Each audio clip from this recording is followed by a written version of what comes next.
Good evening and welcome to the Gates County Board of Commissioners April 19, 2023 regular board meeting. I am Dr. Anthony Riddick, the 2023 chair of the board. I'm joined this evening by Commissioner Jonathan Craddock, Vice Chair, Commissioner Linda Hoffler, Commissioner Brian Roundtree, Commissioner Emily Truman, County Manager Scott Sauer, County Attorney Philip Pitt Godwin, and Clerk to the Board, Julitha Chestnut.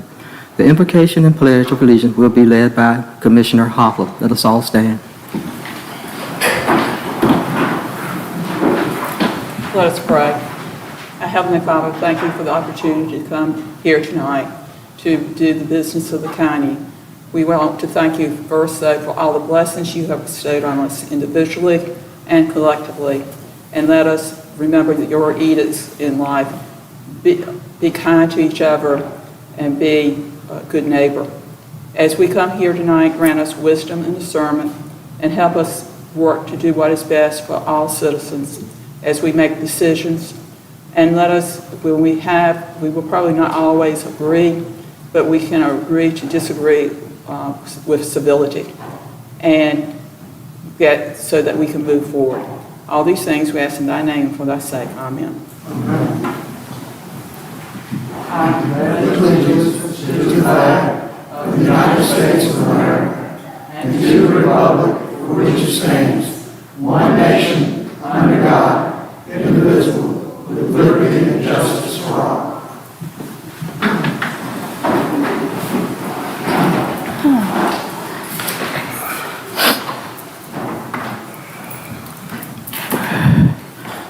I entertain a motion to approve the agenda. So moved. Second. It's been properly moved and second that we approve the agenda. All in favor? Aye. Motion passes. I entertain a motion to approve the consent agenda. I move that we approve the consent agenda. Second the motion. It's been properly moved and second that we approve the consent agenda. All in favor? Aye. Ayes have it. And I ask the commissioners when they're speaking, please speak into the mic. Special recognition and presentations. I'm going to ask Ms. Helen Ewell, Gates County Award Coordinator, to come to the podium. Helen Ewell will be reading a brief biography of recipient Jonah Dickerson, in which she will then present him with the 2023 Governor's Volunteer Service Award. Thank you, Dr. Riddick. As the County Extension Director, I serve as the Governor's Volunteer Service Award Coordinator. These awards honor the true spirit of volunteerism by recognizing individuals and groups that make a significant contribution to their community through volunteer service. Any person, group, or entity from the public, nonprofit, and private sector may be nominated, for an award to their County Award Coordinator. And at this time, I would like to ask Jonah Dickerson, who is accompanied by his family, so you can all come up if you will, and I will tell you why I am honored to recognize him for his service. It's the grandparents and other family members. Y'all. He is being reluctantly joined by his parents, Laura and Daniel Dickerson, his grandparents, Mr. and Ms. Sherwood Eason, and his sister Luda.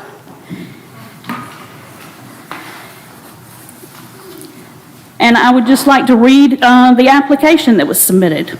Jonah is a junior at Gates County High School, and about a year and a half ago, he took it upon himself to decide to hold a soccer skill clinic free of charge to youth in the county. Despite his age, he successfully designed and organized these clinics and worked with his team and community members to make the clinics successful. He encouraged members of the high school soccer team to help run the clinics. He worked with the local community center director to locate an accessible space for the community. He designed an advertising plan, and then he ran the sessions. He has held about 15 sessions in the last year and a half. Attendance has grown at each subsequent session. These clinics have grown quite popular with the local soccer kids.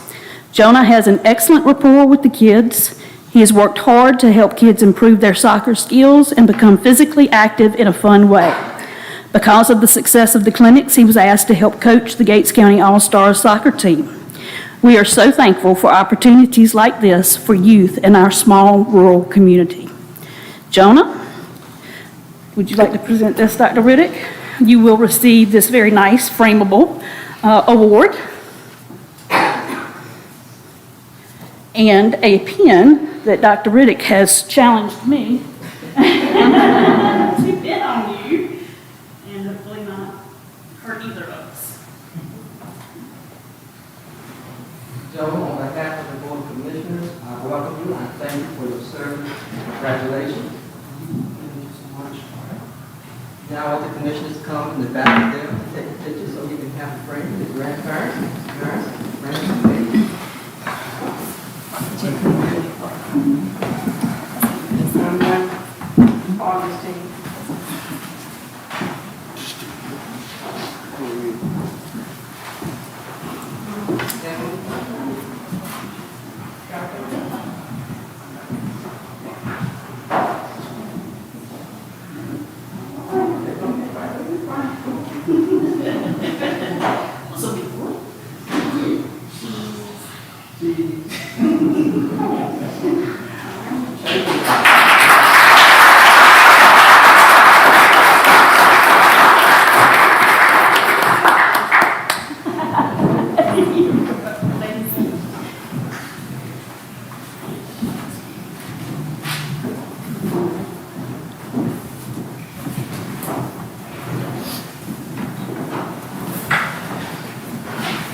I'd like to say that Ms. Yulia did a fine job of pinning him without sticking him. Practice makes perfect. Next we have Ms. Susan Ward on behalf of the Chamber of Commerce. Will you come to the podium, please?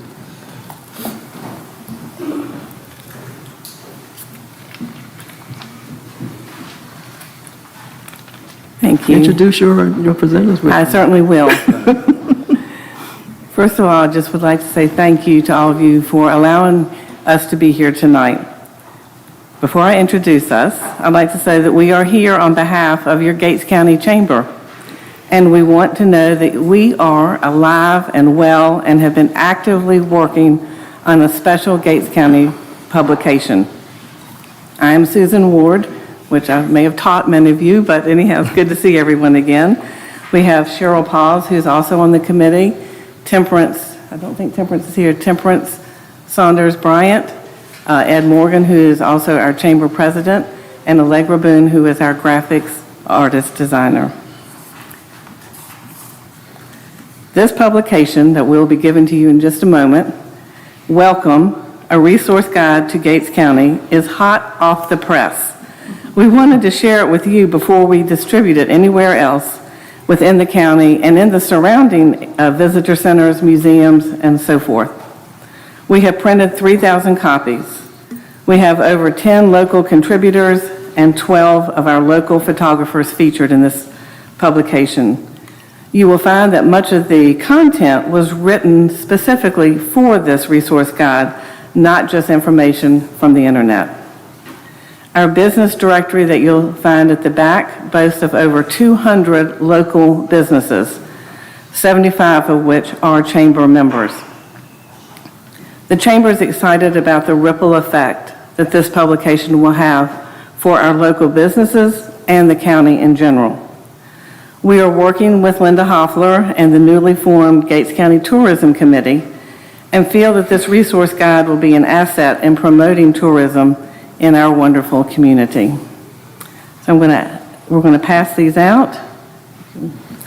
And give Mr. Summer, give them to.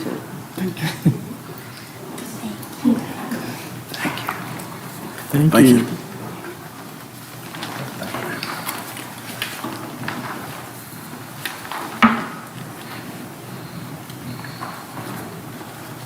The Gates County Chamber of Commerce meets the second Wednesday of every month at 4 o'clock in the Gates County Library. The public, and certainly all of our commissioners, are always invited to attend our meetings. Do you have any questions? Have any questions or comments? We are just thrilled to have this hot off the press. Great. And we're going to the website and see what that looks like. I've been seeing the changes. Thank you. That you've been doing very good. I'm impressed with the graphics and how you have everything user-friendly. Yeah, I know she's like that. User-friendly, very nice.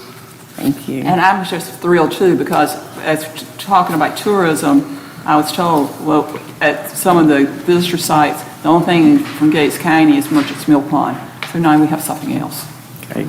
to be highlighted. Thank you again. Thank you. I do have a question. Yes. How would this be distributed? Well, we are making some decisions on the distribution right now. We have 3,000 copies, as I've said. They come in bundles of 50, and so we will be taking them to Elizabeth City, Dismal Swamp Visitor Center, Suffolk, all of the surrounding visitor centers. And then, as far as locally, we're trying to decide, we've been offered an opportunity to put it in the Gates County Index. We want to make sure that that's the best use of that everyone will treasure it like we do, if it comes that way. So we're still trying to decide the local distribution. We have this week we'll be mailing out a copy to each chamber member. So they will have their copy this week, and then we will be placing it, in some of the local businesses like you see sometimes. Any suggestions on any other distribution ideas? Not at this time. With a library, Yes, that would, right. You can leave a few copies down with the clerk. People come in here all the time. Great. Yes, we would certainly like to do that. With the Thank clerk. you. No problem. Thank you. Thank We you, are looking at trying to put it also online.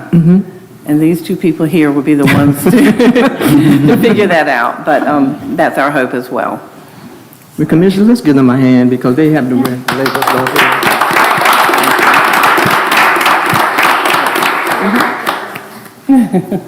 Thank you. Thank you very You two much. ladies gonna have something to say?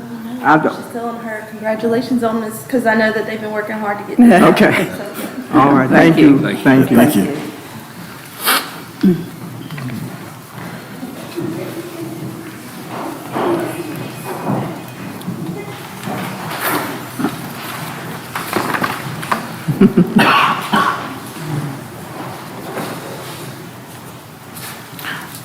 Okay.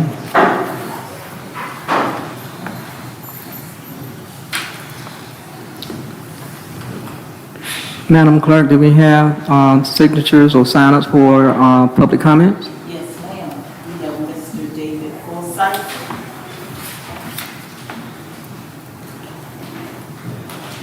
Good evening, Commissioners. Good evening. Thank you for the work you do. I know I sometimes come here and give you a little bit of grief, but I do appreciate it. I've thought more recently about how tough the job is. But I do want to say I wish the young man hadn't left. My kids, two of those, have attended those sessions, those soccer sessions, and this really helped my kids. My two 11-year-olds who played their last game of the season at the rec center last night were benefactors of that young man's work. So I think as grandparents, you're still here. Please pass that on. It's meant a lot to a whole lot of kids in the community. So that's a great recognition. Since the zoning, some issues are coming up tonight, I have a personal issue that people have engaged me about that I thought I'd bring up, and that's concerning the modular homes being placed in the county. I'm not against them at all, not remotely. One of my neighbors who now it's not a good neighbor relationship because of the way it was done by the contractor. They pulled it in day after a bad rain. They damaged the ditch bank from a house horribly. After trying to talk to the contractor, besides the trash blowing across the yards and cleaning that up, and then talking to the homeowner, getting no satisfaction other than them saying they'll get to it, whatever. I even ended up calling the company first in Elizabeth City, Down East Homes. They said it was done out of the Greenville office. So I called them and they pretty much said, I don't know anything about it. I said, well, the homeowners told me that they've called you. Sorry, I don't know what to do. I said, well, I'm gonna push this harder, talk to the highway department or somebody, and the guy says, do whatever you gotta do. So after talking to the highway department, and several people in the community have come forward and said they've had the same issue, and the gentleman at the highway, talking to him this morning, he says, yeah, we've had pipes damaged by these guys bringing these trailers in, ditch banks destroyed, and a couple they've had to go back as late as 2 years later to fix things after these guys bring these homes in. Not opposed to the homes, not opposed to people getting decent homes, affordable homes, but I am opposed to the contractors not being held accountable. I'm not an expert on the local, I guess, permitting process or the inspection process, but I couldn't see in there anywhere where the contractor who moves these things can be held accountable. I think there should be a bond put in place and say, hey, you're going to move one of these things in our community, you put up a $1,000 bond so that if you don't repair this work, we can pay to have it done.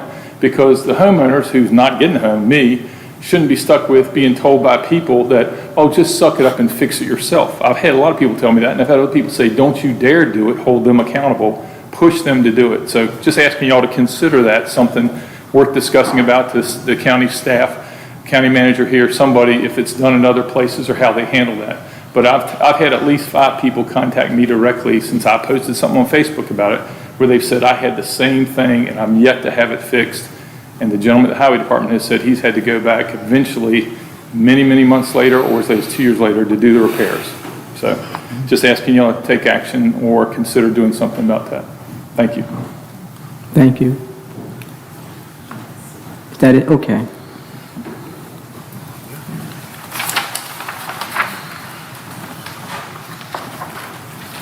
We have 2 public hearings. The first is the public hearing for the proposed text amendment zoning ordinance as presented by Lisa Cherry, Planning and Development Director. I need a motion to open the public hearing. So moved. I have a motion and second to open the public hearing. All in favor? Aye. Yes, tonight we have consideration of 3 proposed text amendments to the Title 15 Land Usage Ordinance for Gates County. The first is the Section 155.023, 4 of the use-specific standards, and Section 155.030F of off-street parking and loading regulations, and the third being 155.013A of the residential district. And specifically, Section 155.0234, the proposed amendment is required by statute of 160D-910. Manufactured homes located on land leased are exempt from requirements E above and may install a continuous vinyl curtain wall under the perimeter. And 2, single-wide manufactured homes located on land that is owned may install vinyl perimeter curtain wall, but shall install the standard E above, which is the brick perimeter wall, 12 years after certificate of occupancy is issued for the single-wide manufactured home on the property if it is still located on said property. The second is Section 155.030F, off-street parking and loading regs. This is required by 160D by statute. Changes required to 9 feet by 20 feet. It was 10 feet by 20, but it's required to be 9 feet by 20. And the third and final is 155.013, R1 residential district, is to require non-conforming mobile or manufactured homes existing on June 16, 2021. Homes may remain but may only be replaced with a manufactured home. Replace with like-in-kind or upgrade modular home or site-built home. And that's a planning board recommendation to the Board of County Commissioners. Is there any questions? Any questions or discussion by the Board of Commissioners? What was the rationale for reducing the size of a parking space? That was by the General Assembly.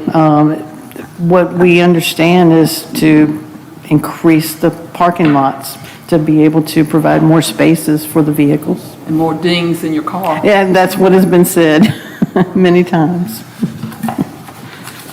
Any other questions or comments by the Commissioners? Yes, Madam Chair, I have a question. Okay. For 155.013, District R1 residential, that is a modular upgrade or an on-site built home, is that correct? Yes, that came about, they can replace it with a stick-built or a modular, but also replace, if it is an existing manufactured home there, replace it with a manufactured home. Currently, they're not allowed to do that in an R1 district. And we found that if you had a manufactured home, let's say if there was a disaster, by our zoning ordinance, they were not allowed to replace it with a manufactured home. if they currently had one. And that put people in a very bad situation. They might not be able to have a home if they couldn't afford to upgrade to a modular or a stick-built. And we had a lot of pushback on that and a lot of concerned people. Any other questions or comments? Madam Clerk, do we have anyone from the public signed up?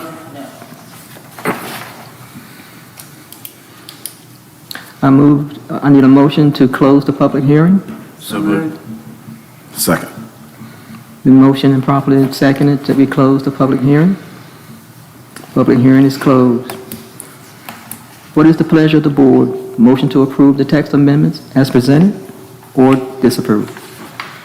I'll make a motion to approve as text is presented. Do I have a second?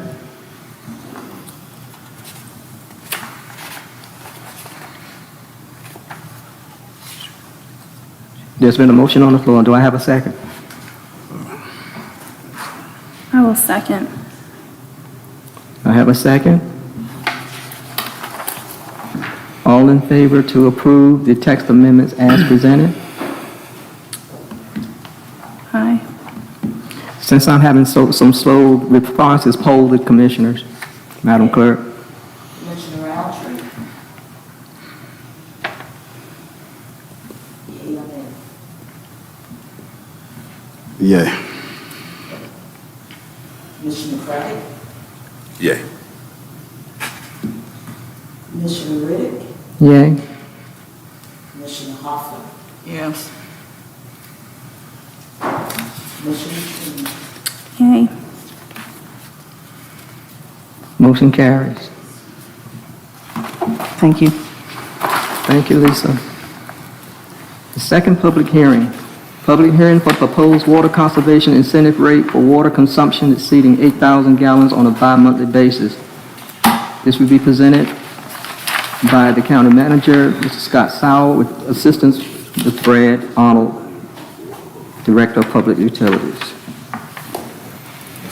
Members of the board, and for the information of our audience, I'd like to introduce this topic by sharing that the board called for the public hearing at its April 6th meeting during the review of several pending capital projects and their funding applications.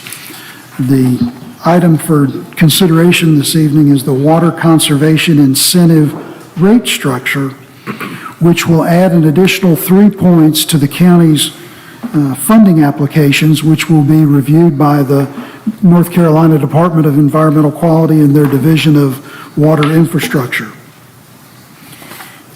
Okay. And this change, adding 5 cents to the cost of 1,000 gallons after 8,000 gallons are used, is the single amendment to the rates that were adjusted back in February. Well, we've had the opening statement by Mr. Sauer. Now I ask for a motion to open the public hearing. So moved. Second. Properly motion and second. All in favor? Okay, we're in public hearing number 2. Continue with the discussion, Mr. Sauer and Mr. Arnold. Following any discussion or comment this evening, before the governing body, there is an ordinance amending the county's water rate fee structure, and it establishes the water conservation incentive rate with the proposal that it be effective retroactively to April 1st, 2023, which will coincide with the rate adjustments that were previously approved by the board in February. Again, under our system of billing presently in Gates County, customers are billed on a bi-monthly basis. Under the existing rate structure, for the consumption of the first 2,000 gallons of water, there is a base rate of $29. For each subsequent 1,000 gallons consumed, for the next 6,000, it is $5 per 1,000. So in essence, if over that 2-month period, a consumer were to consume the initial 2,000 gallons at $29, an additional 6,000 gallons at $5 per, the bill would be $59. If the consumer uses an additional 1,000 gallons, the next incremental rate, instead of $5, would be $5.05. So that rate for the 9,000 gallons would be $64.05. So it'd be just one nickel. And this is a system and an incentive prescribed by the general statutes, and it is to provide the county with a higher level of consideration during the funding process on future grants.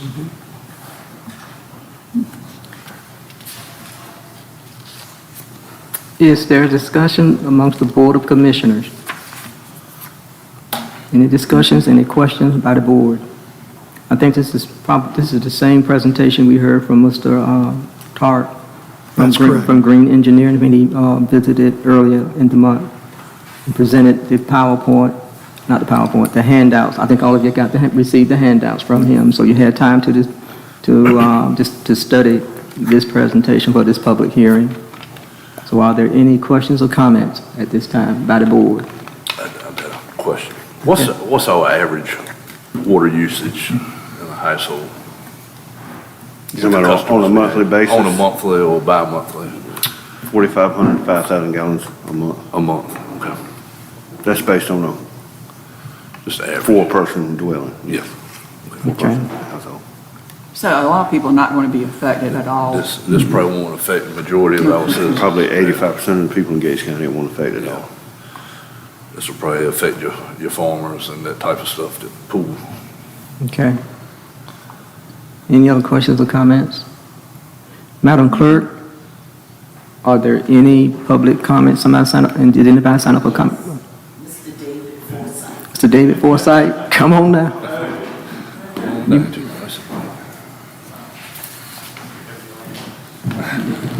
I'm Dave Forsythe again. I find myself in a rare situation of kind of agreeing again with y'all. Only thing I'd caution is, and this is the thing I was going to offer, I think some of the explanations Mr. Sauer gave, Mr. Arnold gave, are helpful.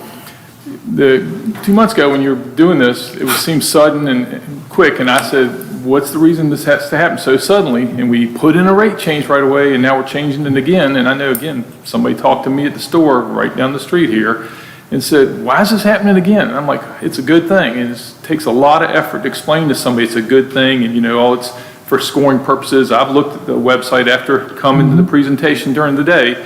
It's a good and valid thing. Most people don't understand it, most don't know it, and I know it costs money, but it might be worthwhile to put some kind of flyer in that water bill we get that kind of says, here's why this does this. It'll help us in the big picture to, fund projects and help pay for the repairs that are needed. Because a lot of people just don't come to those meetings during the day, don't hear Mr. Green, don't hear Mr. Arnold stuff, don't understand what goes on to this. And all they hear is, well, they just raised my rate. Here they are raising it again 2 months later. And so I just asked, maybe you might want to consider just giving a little explanation. Mr. Sauer's comments were very worthwhile. I was going to ask for that from y'all if he had not provided that. But that's all I've got. Thank you. Okay, thank you. Any more comments, Madam Clerk? Any other questions from the board? Okay. Request a motion to close the public hearing. So moved. I'll second that motion. It's been motioned and seconded to close the public hearing. All in favor? Aye. Public hearing is closed. Thank you, Mr. Arnold.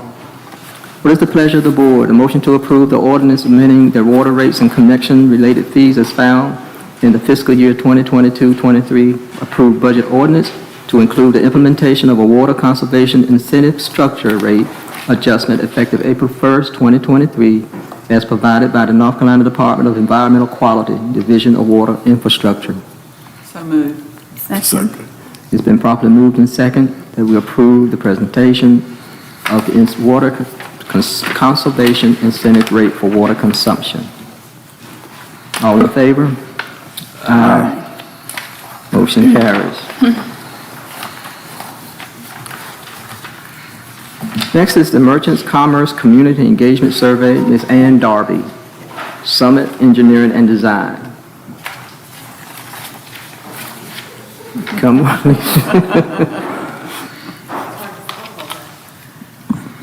I know some of you've met Ann Darby with Summit Engineering, but this is Ann Darby. She's going to come up and speak tonight, and we have a few announcements. We have a public engagement meeting next week at the Gates County Public Library at 14 Cypress Creek Lane. There's 2 sessions for the survey information and to meet Ann again next week. And we would like for everyone to come out. There's some computers available for the survey that has been sent out and some people have heard about. We'll try to help some folks after that as well. But the sessions are from 12 to 2 and from 4 to 6. And Summit Engineering is going to also be at the rodeo on May 13th. And so we hope to see everyone out there. The website has been updated with this information as well, with the flyer for next week, as well as the survey, the QR code, the concept plan, things of information that you'd want to see, I hope.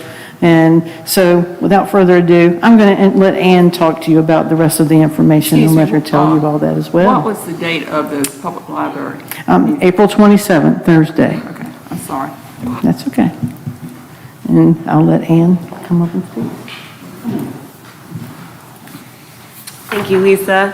Thank you, Dr. Riddick and members of the board. Thank you for having us. Me and my team, they're not here, but we have one other representative from Summit here tonight. We are starting a public participation process about the Merchants Commerce Small Area Plan. As you know, okay, it's working. I've got a PowerPoint. There you go. I like a visual when I talk. So you're probably all familiar, and many of the members of the public are very familiar with the draft. I want to emphasize draft, small area plan for the Merchants Commerce Center. We've been asked to, does anyone have the capability of changing the slides? You just kind of give me an ad or something, let me know when to go. Okay. So I want to give you an overview of our firm. We are a fairly large firm, over 400 employees. We're based in Hillsborough, North Carolina. I'm in our Richmond office, so I'll be coming down from Richmond to do this. We do a ton of different work. We work with municipalities all over Virginia, North Carolina, and also Colorado, West Virginia, Florida. And then, next slide, please. We again offer full services, everything from construction, engineering, inspection, to architecture, to traffic ITS systems. I don't say that to overwhelm you. I say that to say that we have the support of a large engineering firm, but you will really only meet 4 people. So our small team, we've got 3 planners, and we're also represented by our architecture team. The architecture team worked with our landscape architecture team on the small area plan, and now we are taking that to the community and asking for input. So we have started a survey. So again, as Lisa said, we're going to have a survey that's online. We have paper copies of the survey around. You will see flyers like this. I saw one downstairs when I walked in, so I know that they're around. They have QR codes and a URL, a website to a survey. If you don't want to take an online survey or a survey on your phone, then please, you can email us or email Lisa, and we will make sure that you get a paper copy of the survey. They're at the library as well. I made this presentation yesterday, and we've already had 222 survey responses in a week and a half, which I promise you, I do this all the time. That's incredible. So whether or not we're agreeing, it's really amazing to have that kind of participation. And so that's my first knowledge about Gates County, is that people are paying attention, people care. And again, maybe we don't always agree, but it seems like so far there's a lot of food for conversation. And then again, before I left the office, it was 240 already. So we're getting them in steadily, and I just really have to reiterate, people are paying attention, and that is really one of the best signs about the county, even if we don't always agree. We're going to do tabling events, where we're going to find events, because we're doing this, trying to do it fairly quickly. Not so quickly that we don't get enough input, but quickly so that we can move on with the process. We are going to find events, and I'm working with Lisa right now to find events that are already happening in all 5 precincts so that we can speak to people. Again, I'm wearing my name tag. As you see, it was requested that we make sure that everyone knows that we are from Summit, that what we're doing. We'll do this. We might have a little bit more branded t-shirts, but they will know who we are.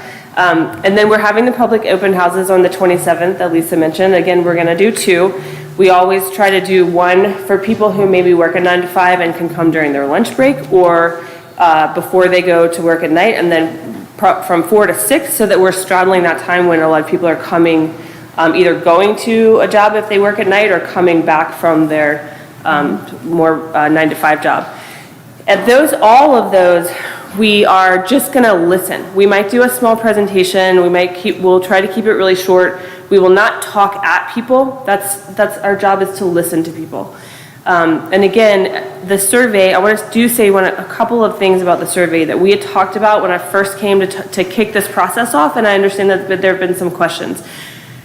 The reason that we do public participation, the reason we do a survey and all of these tabling is that every planning process, and I think I need to back up a little bit and say that we do this all the time, and every time we do a comprehensive plan, every time we do a small area plan, corridor plan, we talk to people in the beginning. We do a visioning process.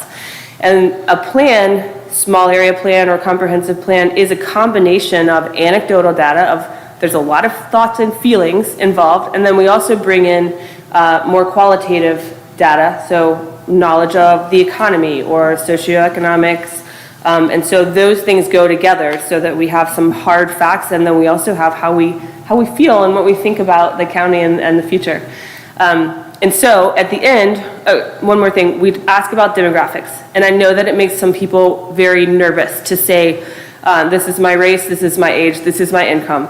The reason we are asking that is because we want to make sure that we are getting a representative slice of the community. We will not use that. It doesn't mean that any one person's answer means more than another, but it's because we don't want to have all of our respondents be from one part of the county, or all of our respondents be a certain age, or all of our respondents be a certain race or a certain income level.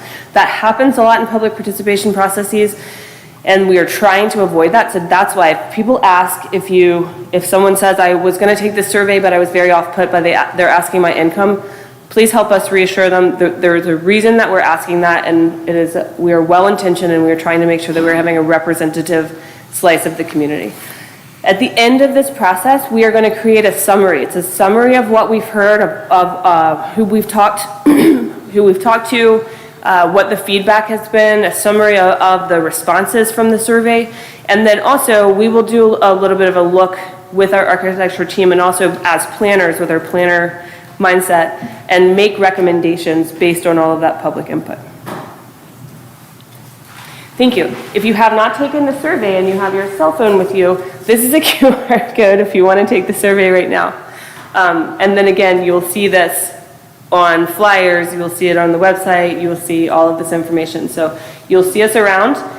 It might be me, it might be one of my team, but please come and talk to one of these representatives and talk about your vision for the county, maybe what you like or don't like about the county or about the plan, but all feedback is good feedback because it's all productive in a healthy discussion. I'm happy to take any questions.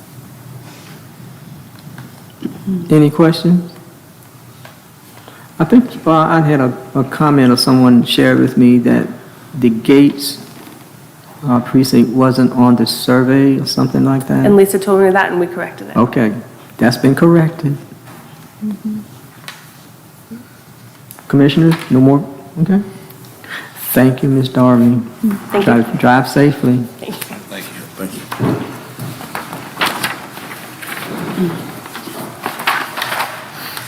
you. Next, we're going to have a broadband update. We're going to kick it off with Mr. Arnold Bright. Mr. Bright was asked to chair a broadband action team or task force last fall, and he is the chair of that committee. On that committee is Vice Commissioner, I'm going to give you a big title, Jonathan Craddock, John Smith from the public school system, Warren Curry, who represents local government, of course, the county manager, and myself. Is that it? That's it. That's it. All right, Erna. Dr. Riddick, Commissioners, I'll give you a brief update maybe, and if you have questions, I'll try to answer them the best I can. They are, both providers right now of the three are busy placing fiber just as hard as they can go when they can get contractors. There has been a little bit of a fly in the ointment, so to speak, with the tornadoes and the bad weather out in the Midwest. A lot of these crews that were placing those poles and strand are on FEMA contracts, so they're a little manpower short right now, but people have to have their lights back and the towns need to get back working over our broadband. But they're still working. First part of it I've got is Roanoke Connect. You have a handout. They have placed all the fiber and new poles along Mill Pond Road, Silver Springs, Water Swamp, Gray, Gatlin roads. They've placed MSTs, which are the serving terminals. They have corrected some low clearances and in the process of raising most of theirs to 20 feet. And they should start splicing that section this month. Home connections, they hope to start following within a couple of weeks. They're going to do a splice and turn up as they go. So as they splice a neighborhood and they're in there and they get it lit up with the light, the installation crews will be coming back, putting the fiber to the house and then the fiber to inside for your connection.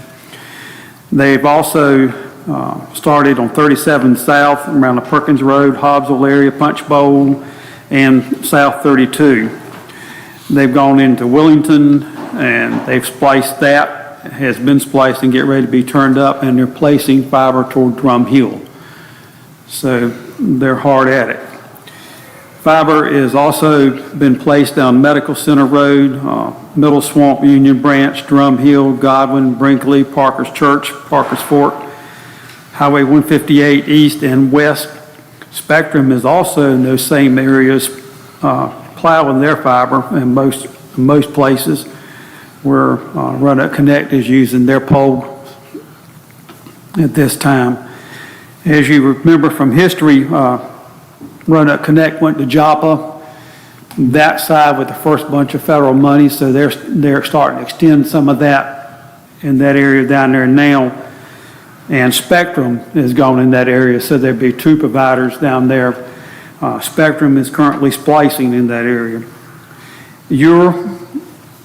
Roanoke Connect is placing fiber along those roads and intersections over there on 137. On Highway 137, they're waiting for the release from Dominion Power to place the fiber on their poles, so they have to have attachment approvals, and they're still waiting on Dominion on those to be able to start there. US 13 area up north and south, Spectrum and Roanoke Connect both are working in that area. So you'll see trucks, and they should have signs on the trucks if somebody asks you that they're a contractor for Spectrum or a contractor for Roanoke Connect. Roanoke Connect is a little bit better at adhering to that with their contractors than Spectrum has been so far. Town of Gatesville and right around Gatesville here, they have already placed some fiber and will be overbuilding with fiber, and that will be Spectrum and Roanoke Connect has started to come in town with their strand and fiber to follow. Brightspeed has begun planning for parts of Sunbury, which Folly Road, Core Peak, and 158 East, Gatesville, Gates, and Drum Hill, but there's no start time. Bear in mind, they have 5 years. So this is a 5-year process for all of them, really, but we have been looked after and kind of a little ahead of the game with two providers, so that's good for us here in Gates County. Roanoke Connect also has started splicing fiber in the Reynoldston area down 13 Sandbanks, and we'll start hooking up some of the fiber in that area. Page Riddick Road has been a holdout point for them right now, but they're replacing poles, and they've got to replace right many poles down there to get clearance. And Roanoke Connect is shooting for 20-foot clearance, which is really good, and I'll address that here in just a minute. Another thing's been brought to my attention, especially as an emergency service person and working with CenturyLink for all these years. There's a plan called the Traffic Incident Management System, or TIMS. Every provider, fire department, rescue squad, sheriff's department, highway patrol, DOT, natural gas, water department, all of these apply, TIMS applies to them as well, not just emergency service. They're supposed to have signs stating that they're doing the work, utility work ahead, like we put emergency scene ahead if we're going to be a while. Cones, there's specifications for how the cones are supposed to be put behind the truck, a utility truck, like a service technician, one in front and one in the rear. If they're working on the side of the road or the shoulder and they have a bucket truck up, they have to have flagmen. That's not happening. I've had several calls on that. Some people talk about close calls with the workers, so I have contacted 2 of the construction companies that I know about and reminded them that TIMS does apply to them as well as everybody else. So we'll see how that goes. The next thing we've had a problem with is the placement of the aerial fiber is too low on joint use poles. What that is causing is a little bit of problem for our farmers. The first thing that I was told when I contacted one of them, and he quoted a statute, North Carolina 19A NCA 02.42 utility wires. I mean, he sent it right back in his email to me. We don't have to be but 15.5 feet. That is a problem. That is code as far as the National Electric Code. That's the DOT code. And if anybody, I can read it all to you. It's real short, but basically it says paralleling utility lines, highway right-of-way shall have a minimum vertical clearance of 15.5 feet per National Safety Code. Crossing the road a minimum of 18 feet, up to 20 feet. Now we have those poles that run across a farmer's field that there's nothing there. Seems like they want to put them at whatever height they so desire. I have measured them as low as 9 feet, 13 feet, and very few at 15.5 feet. So my $1 million combine picking cotton now won't quite make it under that wire. I asked the providers, I said, well, if it gets tore down, whose responsibility is it? He said, the guy driving the combine and owns it. So we have to work with the state and try to correct this, and I know this is going to be a process, but it's not everywhere. It's at fields that were long spans, 200 to 300 foot are crossing it. There are spans that are down Highway 37 here that are 200 feet that I can walk underneath of and jump up and touch it. And I'm not a basketball player. So, you know, we've got problems. And it, like I say, it doesn't affect everybody, every farmer, everywhere, but where it does, it's a problem. And I tried to explain to the one provider that here's the issue. If it's out there and it's been there all these years, it's no problem. He's got a new combine, and now you put a fiber optic cable 15.5 feet, and when he's in the field picking, he's 18.5 feet. He's going to tear it down. And they said, well, we don't care about that. So this is something that's going to have to be addressed. Now, some of the farmers, if they're beans in particular, you know, they have great big long headers. I don't know how long, so I won't quote and put my foot in my mouth, but more than 30 feet anyway. They can work around the poles and pick up to the ditch banks. Somebody picking cotton can't leave a 15-foot space a half a mile or a mile down the side of the road. That's money he's leaving in the field. So the Utilities Commission and the state, whoever is going to have to make some changes on that and help us. I did reach out to the North Carolina Department of Agriculture, and I got my response back. That was 2 weeks ago. I got my response back today at 4:30 p.m. from Assistant Deputy Chief Commissioner David Smith, and he has referred it to the North Carolina Information Technology Group and the DOT. But we need help. Our farmers need help. Agricultural is our bread and butter here in Gates County. And I've talked with our Paul as far as our county agent as well. So if you have any questions of any of this, and I will remind our citizens that if you live a quarter mile or a half a mile off the road or somewhere you're not close by and they're working, you might be a little bit further down the hookup because they're going to where they can get the first customer to help pay for it to get it to your place.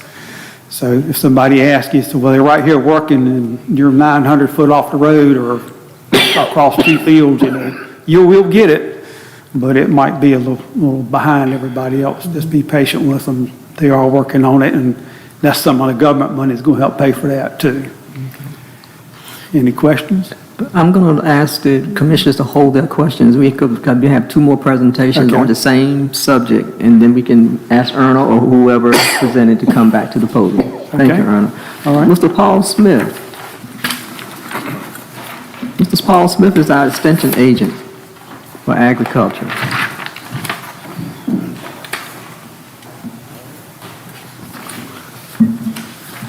I've been asked to make some comments for representing the farmers here in Gates County about the placement of the line height on electric poles for the broadband. I want to give you all some facts. Implements that are hooked to the tractors themselves that lift up can go, at this point in time, 2023, can range from 13 to 14 feet in height.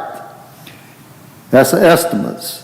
The real facts about combines, green or red, they range from 15 and a half foot to 17 and a half foot in height. These machines can't get under these lines.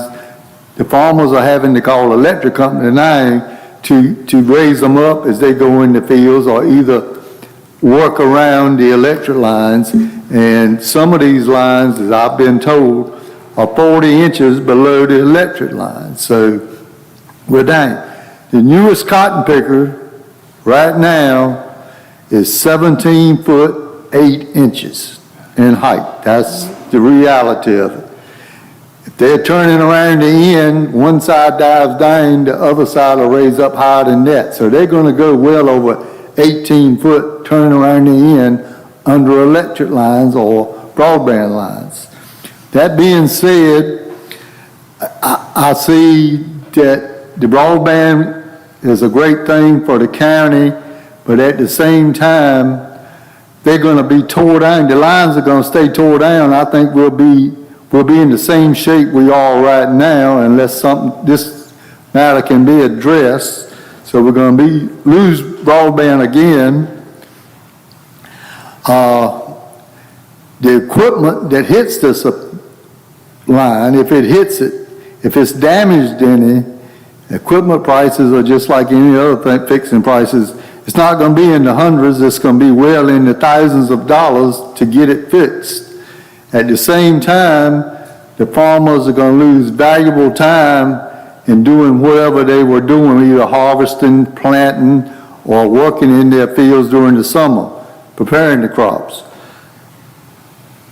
The time loss also is a factor. The farmers are bigger and bigger in the county, the equipment is bigger, and there's less help. So if a machine is down for a week, that sets the farmers back a tremendous amount.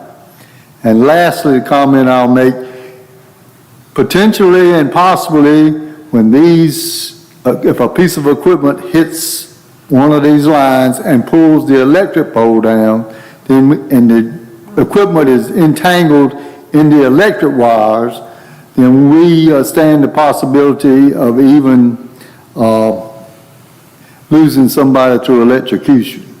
So if there's anything you can do for the farmers to get these lines higher or underground, I think it would be of benefit to the county, and I know it would be a benefit to the farmers. And I'll paraphrase what one told me to say, they're just too darn low. If you have any questions, I'll be glad to answer. Thank you, Mr. Smith. Just hold tight. Just hold tight. Thank you. Thank you for coming. I'd like to say he didn't hesitate to come when I made the phone call. I think he enjoyed it. Mr. Steinberg is here. He's our lobbyist, and we made him aware. The county manager reached out to him to come and give us a presentation. So, Mr. Steinberg. Paul, you probably need to stay.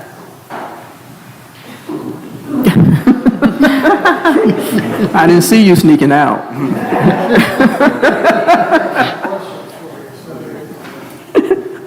Oh.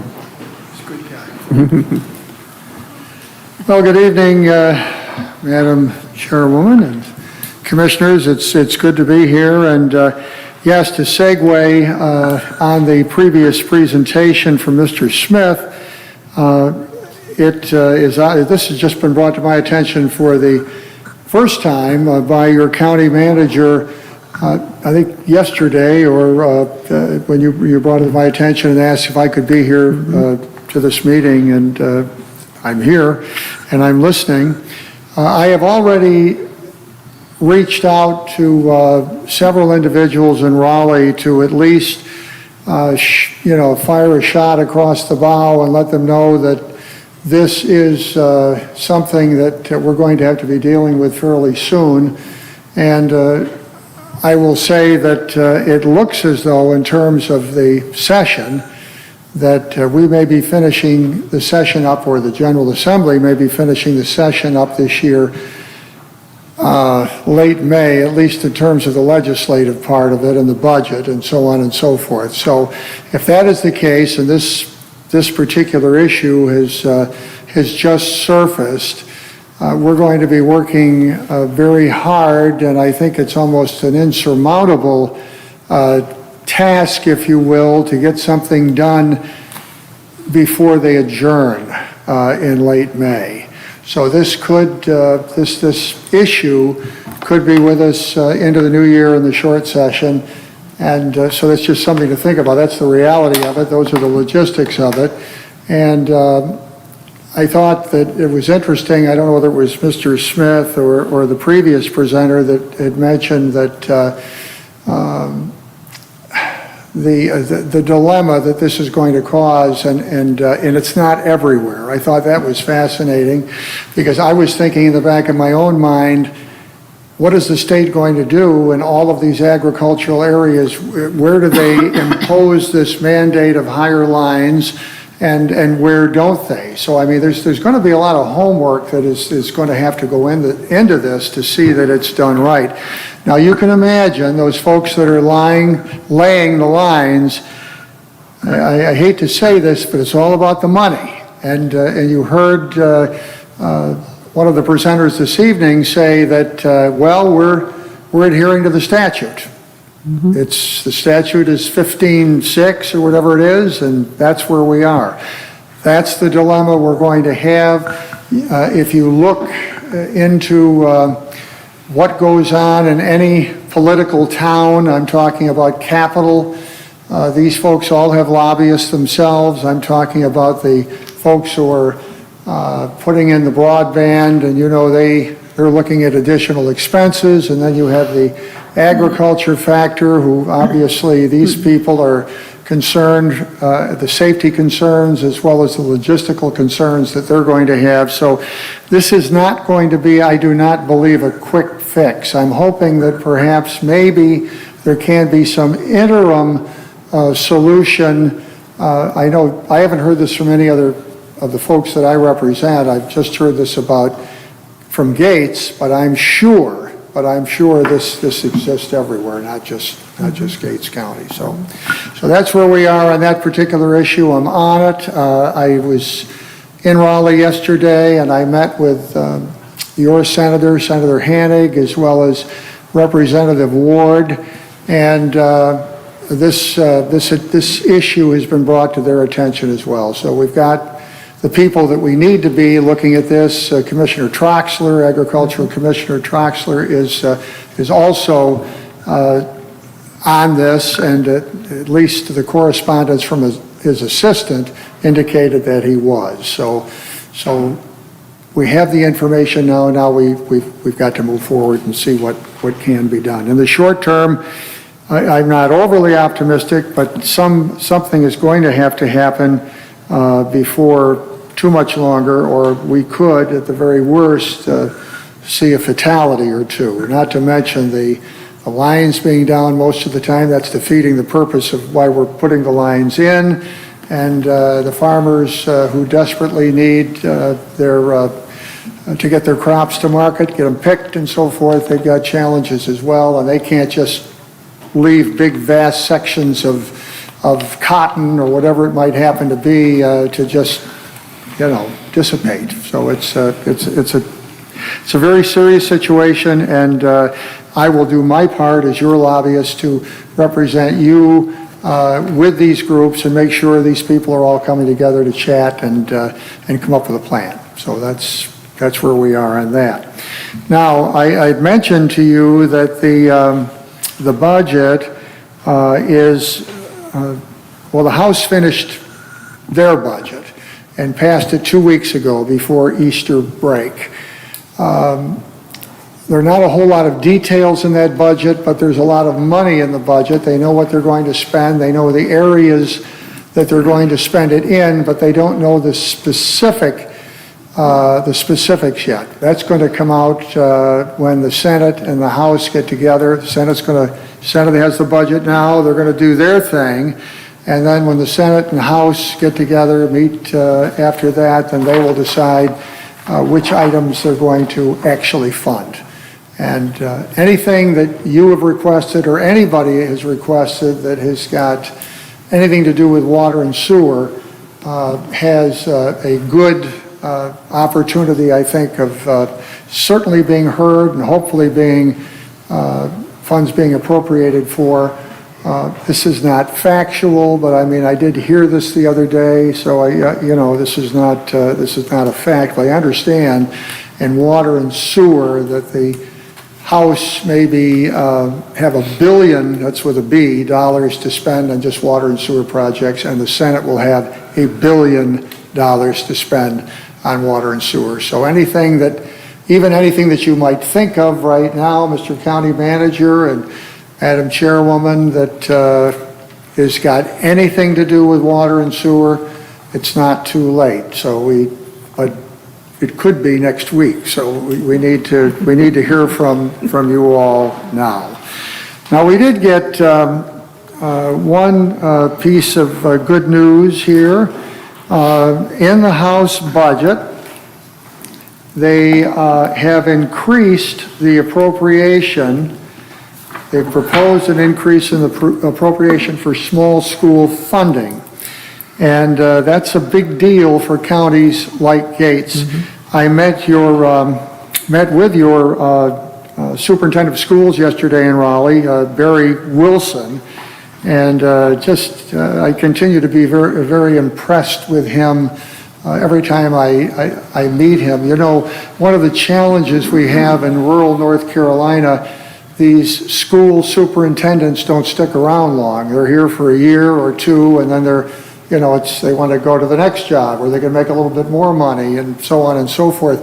This fellow's been with you, I think, for 13 or 14 years. 13 years. That's highly unusual. And he told me he's not going anywhere. I mean, this is where he's riding it out. So I think that puts your schools in a very, very good place, I believe. And I thank you for talking with him. Let me correct you. It's Barry Williams. Since this is being recorded, you said Wilson. Barry Williams. I did write down Wilson. It's Williams, right? You're right. Well, I got the Barry right. You got the Barry right. Okay.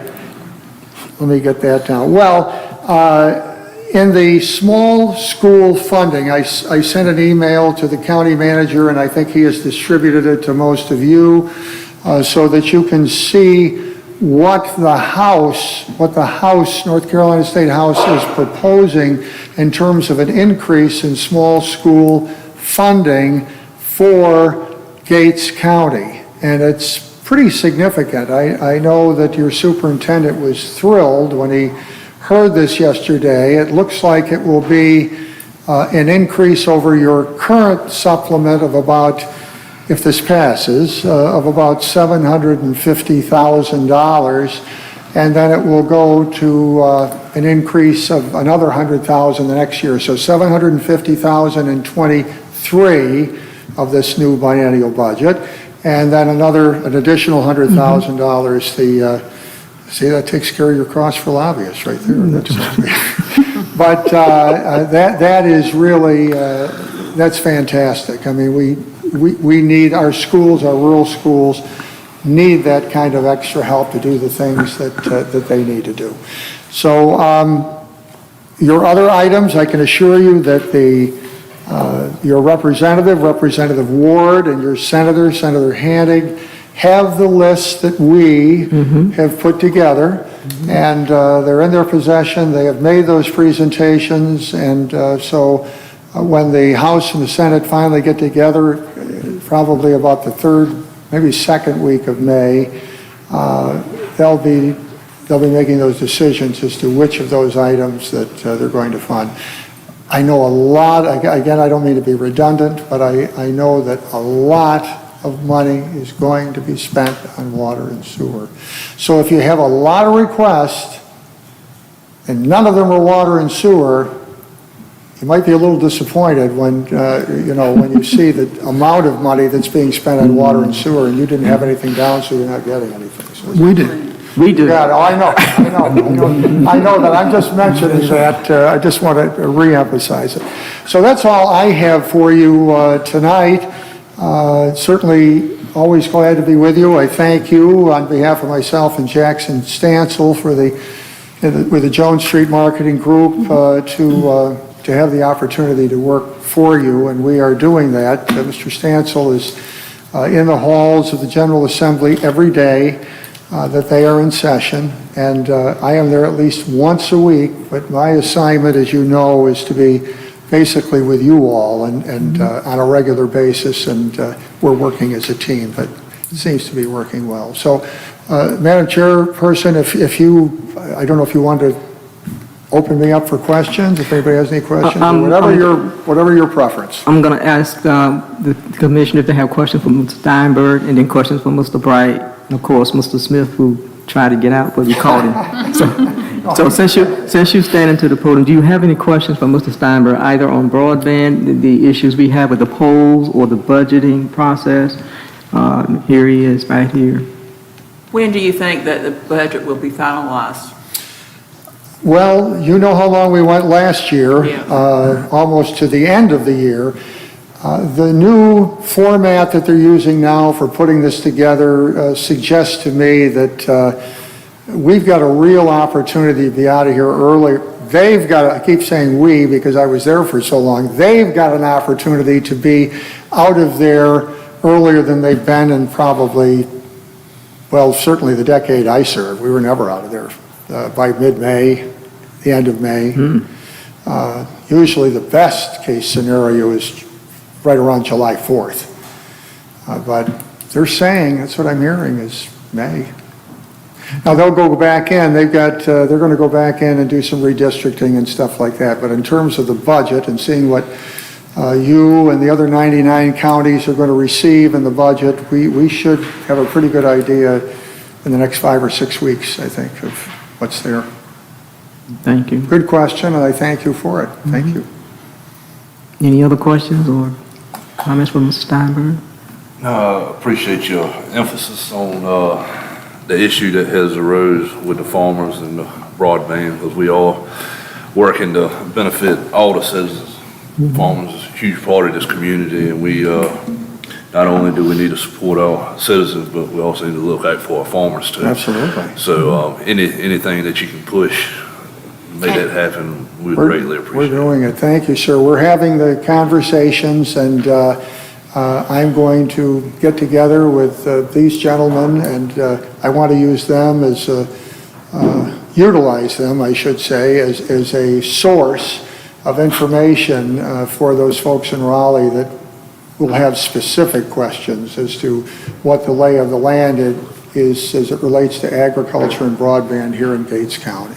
And is there anything that you would suggest that we do or to help? Well, I got some information tonight that I needed, that I was going to ask for, and that is what kind of height do you need to accommodate? And that, we're looking at probably 20 feet to be safe, I think, because equipment is forever changing, and I think if we just need 18.6 and we put the lines at 18.7 or 18.8, we could be going through the same thing again in a few years. So it was suggested to me that we shoot for 20, and that should take care of us for a while. And of course, I heard mentioned, the fact that there's always the option of, I don't know about now, but it depends on how early we are in the process. There's always the option of underground lines as well. But these companies, I mentioned they have lobbyists, and those lobbyists, there's a lot of money, flying around, and money talks. I mean, that's sadly, that's the way it is. And so we have to make the case for the agriculture folks, the farmers here in Gates County. As I said, we're talking about it here. This has to be coming up in other It's a problem agricultural across the communities. state. I'm sorry? It's a problem across this whole Yeah, state. right. Well, certainly where there's agriculture, yes, absolutely. And this area that we live in, this is the breadbasket for the whole state of North Carolina. I mean, this is very, very important. Agriculture, our largest industry in the state, and this area, when I say this area, northeastern North Carolina, is the largest of that. So it's huge. I would just like to say that we have a project called the Collaborative Broadband Project in this area. It serves 15 counties. So the Albemarle Commission is aware, and I'm going to give kudos to Mr. Bright. He brought it to our attention first when he was doing his tracking and mapping, and it started off with mapping. Where are they? Who are these providing? Where are they? And he noticed, and then he got concerned about the height of the poles in the line. So Albemarle Commission, our COG, is aware. There are 15 counties in the broadband collaborative, and they are aware. They are all surrounding in northeast North Carolina. Right. So it's on their radar, but Gates County is the one that put it on the radar. Right. And we are very concerned, not only for Gates County, but the surrounding areas because of agriculture. And we realize it's going to be across the state because people are farming all across the state, but I don't think it's risen to the level that they understand what's going to happen with the broadband deployment. And so Nate Denny is aware for the Division of Internet Technologies. I believe the North Carolina Association of County Commissioners should be aware. If not, they will be. Absolutely. As far as all these entities in Raleigh and Chapel Hill and different places are working to get the deployment out, all these millions of dollars for broadband. We need broadband, but we need agriculture. The amount of money they're going to be spending on broadband is unbelievable. If we're going to do it, let's do it right where we're not hurting anybody. It wasn't considered. I think it was an oversight. It wasn't on anybody's radar when they were hanging, the aerials. And I'm going to bring Erna back up and Paul back up in a minute, so if we have any questions of them that they can answer, and you can hear those questions. Well, I thought it was very telling when it was reported that by one of the broadband companies that they were adhering to the statute. Yeah, I mean, that's as far as they took it, and that, right? Isn't that right? Yes, absolutely. And he's going to share with me a sheet. I've given him my contact information, and so we're going to be working together along with Paul. And I think that's great what you're doing with the Albemarle Commission. They've got some juice, and then you've got the County Commissioners Association. So I thank you. Thank you for coming. Very much. You're welcome. Thank you. All right. And I'm going to wait for you, and then you can, unless you have that right now. No, I want to hear what you have to say. I want to hear what the questions are. Do you have any questions or comments for Mr. Bright? We call him Erna. So you have any questions for Erna? Not really any questions, but thank you for everything you're doing. I know you're spending a lot of time on it and take pride in your efforts, so I do appreciate it. Thank you. He mentioned plowing it. I'll just give you an idea. Okay. 200 foot is $4,000 to go in the ground. About $1,500 in the air. So talk about money. But some places that is a quick solution to get us out of a problem, but we want the long-range problem solved. Just, You just go, yeah. How much of the line has been laid or raised, how much is up there? Are we at the early stages of this now, or where are we? We're deep. It's probably, I'm thinking right now in Gates County, about 75 to 100 places that need to be raised. At least that many. So, yeah. But one provider is taking care of theirs, another one is on joint use poles, they don't own poles, so that's a problem. The three providers in the county are Brightspeed, which used to be CenturyLink, Spectrum, which used to be Charter, and Roanoke Connect. Roanoke Connect. Those are the three major players in Gates County, and just about all the counties. They got some presence in just about all the They counties. got presence in just about all of them. All of them. But in Gates County, those are the three that we're looking at as far as working with them, trying to make sure that the farmers in Gates County are taken care of. Madam Chairman, who are those again? The Brightspeed, Spectrum, and Roanoke Connect. Rural Connect? Roanoke Connect. So Roanoke Connect has their own poles because they can use the road. That's correct. Now, when they're coming into Sunbury and other places in Hobbsville and some places on 13, they have to have a joint use pole with Dominion Power. So that puts them below Dominion Power, where now they're on their own pole, they can go up higher. And Brightspeed poles are falling down. I won't even go there. Brightspeed they will be overbuilding their plant, probably plowing most of it, and won't be connecting on nobody's but theirs, and hopefully taking that old stuff down. Mr. Brad, are there currently any easement issues? Easement. Repeat. Easement. Easement No issues? easement issues that I know of at this time, because it's 15 feet from the pavement to where the pole or last part is. That is a easement that's already been established. If it's a DOT road, it's a 20-foot road, they have 20 feet. Now, where it cuts across a farmer's field, like some in Core Peak and up here on outside of Gatesville, that's an easement that's been established years ago with the power companies, with the landowners. So they're pre-existing. Thank you. Okay. Aaron, I want to thank you again for all you have done, doing, and going to do. Okay.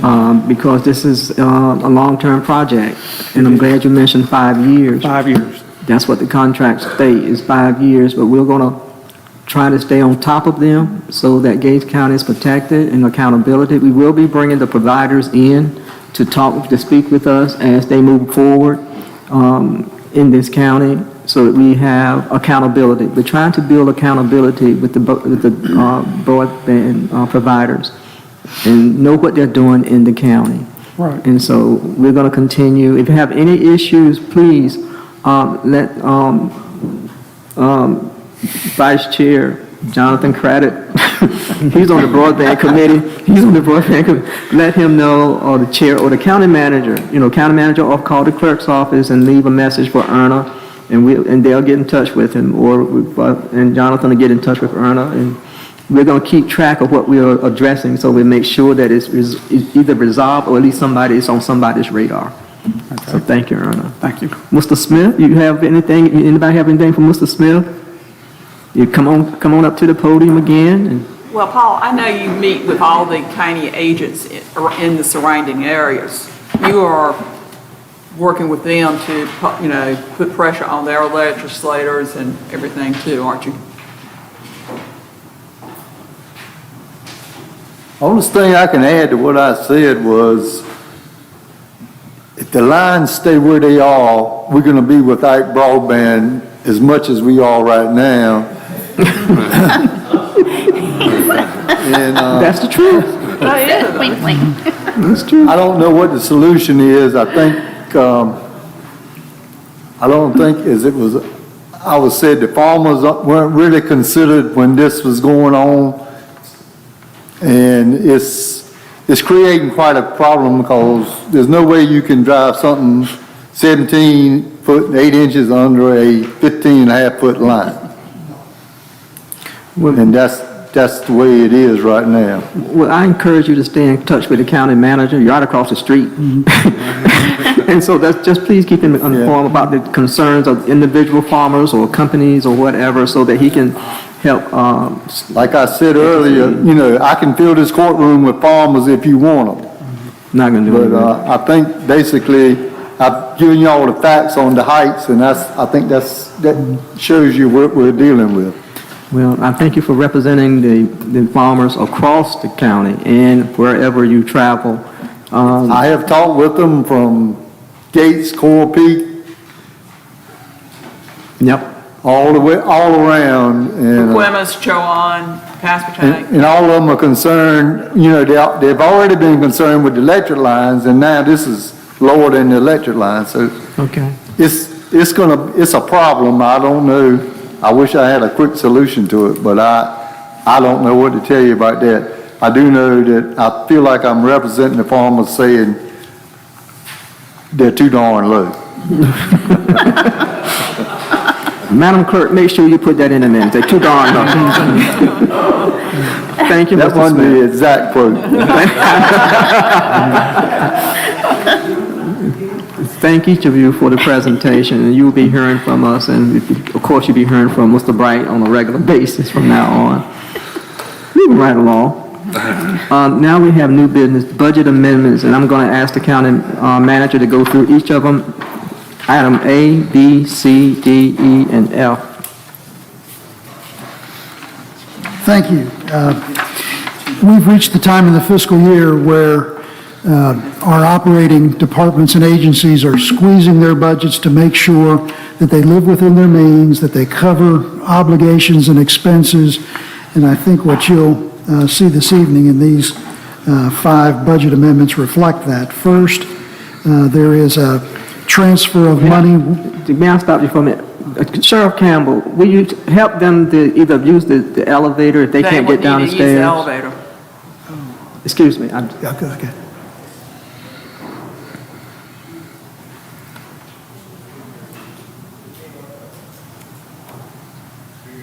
You okay? Okay. All right. Just want to make sure. All right. What's Sauer? The first 4 budget amendments, A, B, C, and D, are all related to the Sheriff's Department. And they're all transfers from one existing appropriation to another. There's no new money involved. The first item, letter A, $5,000 to cover comp time payouts. The second one is for increased inmate medical expenses. That's $15,000. That's coming from within one of his operating line items. Thirdly, the repair and maintenance for vehicles. We're proposing to move $10,000 from an existing line item for that. And then for the end of the fiscal year, the projected expense for automobile fuel requires a $10,000 transfer within existing line items. The last item is with the Department of Social Services, and it is for $4,500, and they are trying to move money to cover both travel and training registration course certificates and registration. So those first A through E are strictly budget amendments, transfers within agencies, no new money. But I think you could possibly entertain those all at once, unless you want me to just... Yes, I'm going to entertain them all at once. I just want to say that if this looks different from what you've been seeing, when we make budget amendments, it should be discussed or explained by the county manager, and not just a consent agenda. There's no, we're not trying to do anything to anybody. We're just making sure that it's in the minutes, everybody understands what it is, and then we're going to have collectively approve these amendments from A, B, C, D, E, and E. Do I have a motion for approval? Oh, got a question. I have a question. You have a question on the floor.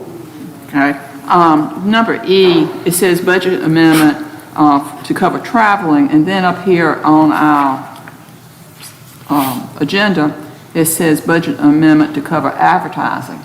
And that was a typo on my hand, and I apologize for that. We had used a coding for an earlier budget amendment, but it is strictly for travel and training registration. Okay, I apologize for the confusion. I was afraid That of is a very keen eye, and I should have noted that myself. Okay, then now, with that correction, is there a motion on the floor? So moved. I'll second the motion. There's been motion and second to approve, or you approve the consent agenda. All in favor? Aye. Motion carries. Next is the Gates County Procurement Policy and Adoption of the 2018 Uniform Guidance Procurement Standards recommended by the North Carolina Local Government Commission. County Manager. Madam Chair, I believe we covered this in a work session a few weeks ago.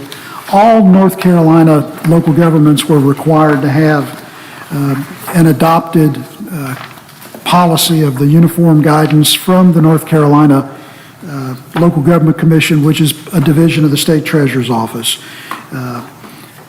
In our examination of the records, we were not able to identify that this had taken place.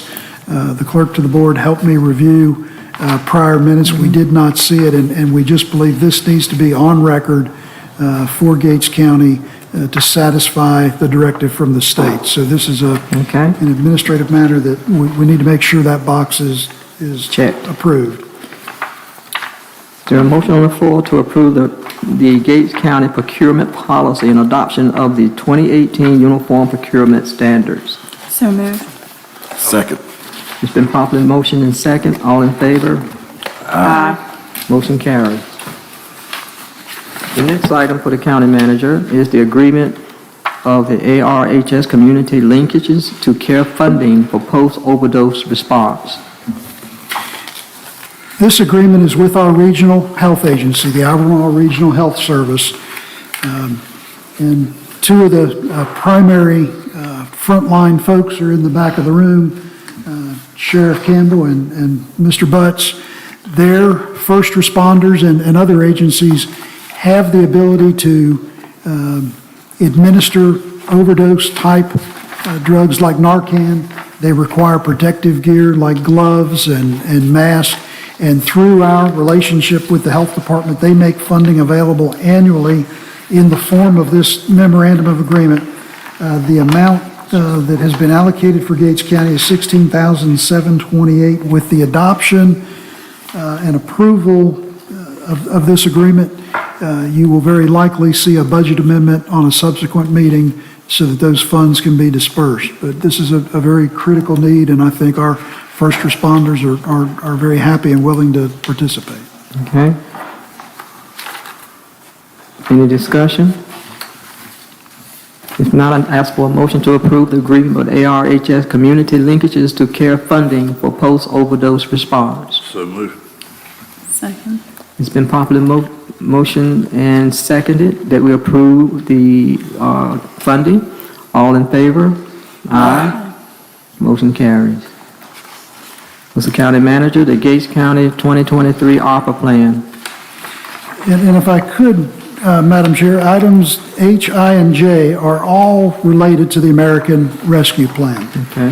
The first item is the priority list that the board had reviewed on many occasions, starting with the $1.2 million for the remote water meters, the broadband match of $500,000, and then several other items.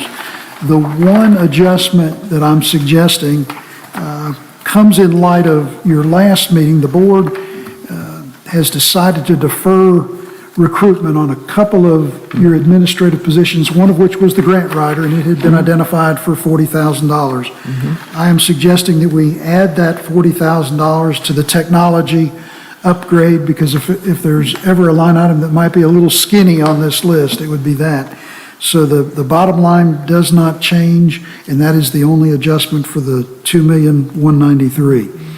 The other two documents, the amendment to your 2022-2023 budget amendment and the grant project ordinance for the American Rescue Plan have been crafted with significant assistance through the North Carolina Association of County Commissioners.